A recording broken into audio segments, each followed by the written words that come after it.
উলঙ্গ রাজা নীরেন্দ্রনাথ চক্রবর্তী।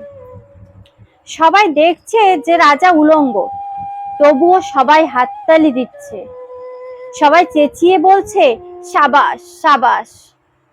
কারো মনে সংস্কার, কারো ভয়, কেউ বা নিজের বুদ্ধি অন্য মানুষের কাছে বন্ধক দিয়েছে, কেউ বা পরান্নভোজী, কেউ কৃপা প্রার্থী, উমেদার, প্রবঞ্চক।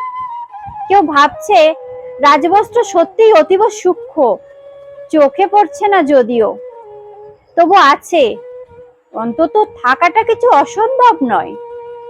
গল্পটা সবাই জানে, কিন্তু সেই গল্পের ভিতরে শুধুই প্রশস্তি বাক্য উচ্চারক কিছু আপাদমস্তক ভীতু, ফন্দিবাজ অথবা নির্বোধ স্তাবক ছিল না।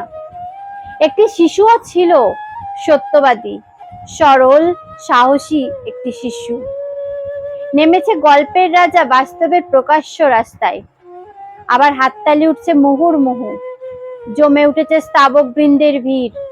কিন্তু সেই শিশুটিকে আমি ভিড়ের ভিতরে আজ কোথাও দেখছি না। শিশুটি কোথায় গেল?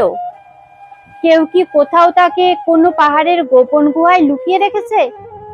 নাকি সে পাহাড়, ঘাস, মাটি নিয়ে খেলতে খেলতে ঘুমিয়ে পড়েছে কোনো দূর নির্জন নদীর ধারে, কিংবা কোনো প্রান্তরের গাছের ছায়ায়? যাও, তাকে যেমন করেই হোক খুঁজে আনো। সে এসে একবার এই উলঙ্গ রাজার সামনে নির্ভয়ে দাঁড়াক। সে এসে একবার এই হাততালির ঊর্ধ্বে গলা তুলে জিজ্ঞাসা করুক, রাজা তোর কাপড় কোথায়?